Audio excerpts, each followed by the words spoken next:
স্থলপথ দিয়ে বাংলাদেশি ৬টি পণ্যের রপ্তানি বন্ধ করার ভারতের সিদ্ধান্তের বিষয়ে আনুষ্ঠানিক কোনো চিঠি পায়নি বাণিজ্য মন্ত্রণালয়। এ নিয়ে একথা জানিয়েছেন বাণিজ্য উপদেষ্টা শেখ বশির উদ্দিন। দুপুরে সচিবালয়ে নিজ দপ্তরে সাংবাদিকদের প্রশ্নের জবাবে তিনি আরও বলেছেন, যেহেতু স্থলবন্দর দিয়ে আমদানি রপ্তানির সাথে দুই দেশের স্বার্থই জড়িত, তাই আনুষ্ঠানিক চিঠি পেলে আলোচনার মাধ্যমে বিষয়টি সুরাহা করা হবে। এই নিষেধাজ্ঞার কারণে দুই দেশের ব্যবসায়ীরাই আর্থিকভাবে ক্ষতিগ্রস্ত হবে বলেও মন্তব্য করেন উপদেষ্টা। সোশ্যাল মিডিয়া এবং নিউজ রিপোর্ট থেকে আমরা দেখেছি যে ওনারা কিছু স্থানীয় বন্দরে সীমান্ত ভিত্তিক কিছু সিদ্ধান্ত ওনারা নিয়েছেন। আমরা ফর্মালি জানার পরে ব্যাপারগুলো নিয়ে পদক্ষেপ নিতে পারবো, বা আমাদের বিশ্লেষণগুলো চলছে। সরকারের বিভিন্ন সংস্থা জিনিসগুলোকে উপলব্ধি করার চেষ্টা করছে এবং তার পরিপ্রেক্ষিতে আমরা আমাদের করণীয়গুলো আমরা নির্দিষ্ট করব। এদিকে বাংলাদেশ থেকে স্থলপথ দিয়ে ভারতের জারি করা ৬টি পণ্যের আমদানিতে নিষেধাজ্ঞার প্রভাব পড়তে শুরু করেছে বন্দরে। লালমনিরহাটে বুড়িমারী স্থলবন্দরে আটকা পড়েছে ভারতে রপ্তানিযোগ্য শত শত পণ্যবাহী ট্রাক। এছাড়া বেনাপোলে তৈরি পোশাক নিয়ে ভারতে ঢোকার অপেক্ষায় থাকা ৩৬টি ট্রাক সহ শতাধিক পণ্যবাহী যানও আটকে আছে।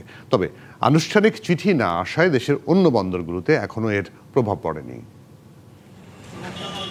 শনিবার নিজেদের স্থলবন্দর দিয়ে বাংলাদেশে তৈরি পোশাক, সুতো, ফলসহ ৬টি পণ্য প্রবেশে নিষেধাজ্ঞা দেয় ভারত। তবে সমুদ্রবন্দর দিয়ে পণ্য ঢুকতে পারবে বলে জানায় দেশটি। এই সিদ্ধান্তে সকাল থেকে লালমনিরহাটের বুড়িমারী স্থলবন্দরে আটকা পড়ে শত শত ট্রাক। নিষেধাজ্ঞার কারণে যশোরের বেনাপোলেও আটকা পড়েছে শতাধিক ট্রাক। এসব পরিবহনে তৈরি পোশাকসহ পচনশীল খাদ্যপণ্য রয়েছে। তবে এখনও চিঠি না আসায় দেশের অন্য স্থলবন্দর দিয়ে ভারতে পণ্য রপ্তানি চালু আছে। ব্যবসায়ীরা বলছেন, ভারতের আচমকাই সিদ্ধান্তে ক্ষতিগ্রস্ত হবে দুদেশের ব্যবসায়ীরা। অবনতি ঘটবে দীর্ঘদিনের সম্পর্কেরও। তবে স্থলপথ দিয়ে রপ্তানি বন্ধ করার ভারতের সিদ্ধান্তের বিষয়ে আনুষ্ঠানিক চিঠি পায়নি বাংলাদেশ। দুপুরে সচিবালয়ে নিজ দপ্তরে বাণিজ্য উপদেষ্টা শেখ বশির উদ্দিন জানান, এই নিষেধাজ্ঞার কারণে দুই দেশের ব্যবসায়ীরাই আর্থিকভাবে ক্ষতিগ্রস্ত হবে। সোশ্যাল মিডিয়া এবং নিউজ রিপোর্ট থেকে আমরা দেখেছি যে ওনারা কিছু স্থানীয় বন্দরে সীমান্ত ভিত্তিক কিছু সিদ্ধান্ত ওনারা নিয়েছেন। আমরা ফর্মালি জানার পরে ব্যাপারগুলো নিয়ে পদক্ষেপ নিতে পারবো, বা আমাদের বিশ্লেষণগুলো চলছে। সরকারের বিভিন্ন সংস্থা জিনিসগুলোকে উপলব্ধি করার চেষ্টা করছে এবং তার পরিপ্রেক্ষিতে আমরা আমাদের করণীয়গুলো আমরা নির্দিষ্ট করব।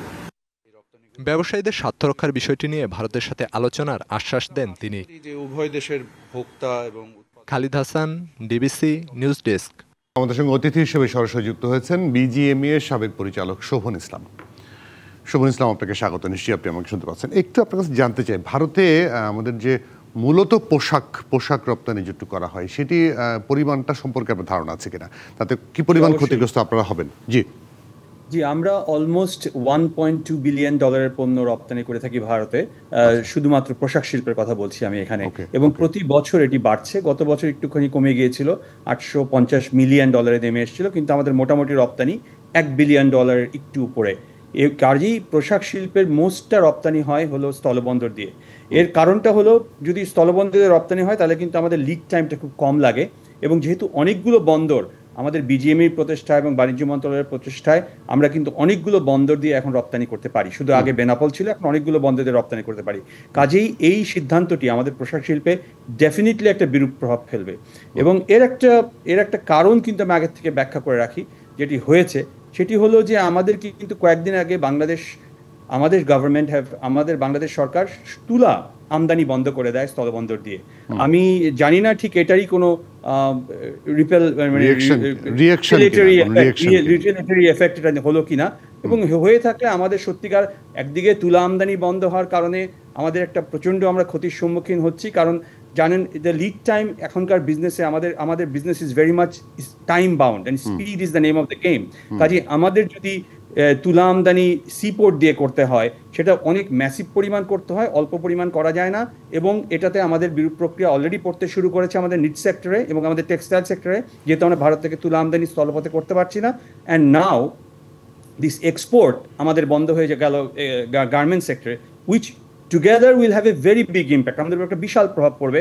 এবং আমি আশা করব, যেহেতু এই মুহূর্তে কোনো বিজিএমই একটি অ্যাডমিনিস্ট্রেটর দ্বারা পরিচালিত, আমরা বিজিএমই যখন নতুন নির্বাচনের পর যখন বিজিএমই আবার কার্য শুরু করবে, তখন আমরা ডেফিনেটলি সরকার, বাংলাদেশ সরকার এবং আমাদের বাইরের থ্রুতে ইন্ডিয়ার সরকারের সাথেও দেন দরবার করব, যাতে করে এই স্থলবন্দরটি দিয়ে আমরা রপ্তানি আবার করতে পারি, বিকজ এটি কিন্তু আমাদের ব্যবসায় একটা বড় ইম্প্যাক্ট ফেলবে। জি, এখন একটা জিনিস তো মানে মোটামুটি একটা প্রচলিত শব্দ আছে যে যদি বন্দর মানে নৌ রুটে আপনি যদি পণ্য রপ্তানি করেন তাহলে খরচটা কম হয়, কিন্তু আপনি বলছেন সময় বেশি লাগে। দ্যাটস ট্রু, কিন্তু মানে আমরা কিন্তু নৌ রুটে আমাদের রপ্তানি কিন্তু খুব একটা বেশি হয় না, সরি টু ইন্টারাপ্ট।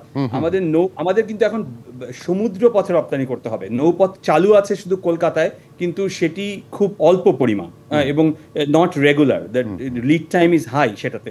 কিন্তু আমাদের যে সমুদ্র বন্দর চালু আছে সেটিতেও কিন্তু রেস্ট্রিকশন দিয়ে দিয়েছে, শুধুমাত্র 2টি সমুদ্র বন্দর দিয়ে আমরা রপ্তানি করতে পারবো, একটি হলো মুম্বাই আর একটি হলো কলকাতা। আমরা কিন্তু চেন্নাই কিংবা অন্য জায়গায় পণ্য রপ্তানি করতে পারবো না, অনলি এন্ট্রি পয়েন্ট তারা বেঁধে দিয়েছে 2টি। কাজেই সব দিক দিয়ে আমরা ক্ষতিগ্রস্ত হবো, কারণ lead time, there is no direct vessel. Chittagong থেকে কোনো ডিরেক্ট ভেসেল সরাসরি কলকাতা কিংবা মুম্বাইতে যায় না, এবং that frequency is very less. তো আমাদের কলম্বো হয়ে বোম্বাই যেতে হবে, কলম্বো হয়ে কলকাতা যেতে হবে, এবং ডিরেক্ট ভেসেলের সংখ্যাও খুব কম। কাজেই লিড টাইম ওয়াইজ আমরা কিন্তু প্রচুর পরিমাণ সাফার করব, কষ্ট বেড়ে যাবে। ওকে, সেক্ষেত্রে মানে আপনি আগের কথাও বলেছেন যে সরকারের উচিত হবে এখন নিশ্চয়ই দুই দেশের সাথে আলোচনা করে সেই সুযোগটা বৃদ্ধি করা, কিন্তু আপনার কাছে কি মনে হয় যে কেন এই বাধার সম্মুখীন হচ্ছি আমরা প্রায়শই এই সরকার ক্ষমতা আসার পর থেকে?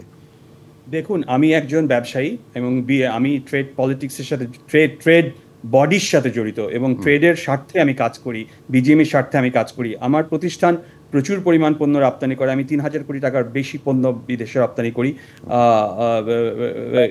কাজেই আমরা এটা থেকে ক্ষতিগ্রস্ত হব, প্রচণ্ডভাবে ক্ষতিগ্রস্ত হব, এবং আমি চাই যে এটির একটি আশু সমাধান হোক।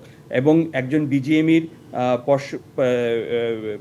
লিডিং পার্সন হিসাবে আমার কাজ হলো পলিসি সাপোর্টে হেল্প করা এবং পলিসিতে সাহায্য করা। So my recommendation, my request to the government is, এটার যে কোনো ভাবে হোক এটাকে রিজলভ করতে হবে, এবং আমাদের স্থলবন্দর দিয়ে আমদানি এবং রপ্তানি দুটি যাতে আবার চালু করতে পারি, specially the RMG sector and the food sector, এই দুটি যাতে চালু করা যায়, সেজন্য আমার সরকারের প্রতি অনুরোধ থাকবে। আমি I am not a politician, not involved in politics, কাজেই সে ব্যাপারে আমি কোনো আলোকপাত করতে পারবো না কি কারণে এটি বন্ধ হচ্ছে। কিন্তু যে কারণেই বন্ধ হোক, India is a very big trading partner আমাদের। ইন্ডিয়া আমাদের একটি প্রতিবেশী, আমাদের নিকটতম প্রতিবেশী, এবং আমাদের একজন অত্যন্ত গুরুত্বপূর্ণ ট্রেডিং পার্টনার। আমাদের এই সম্পর্কটি কোনোভাবেই নষ্ট করলে আমাদের দেশের অর্থনীতিতে এটা একটা বিরূপ প্রভাব পড়বে বলে আমি বিশ্বাস করি।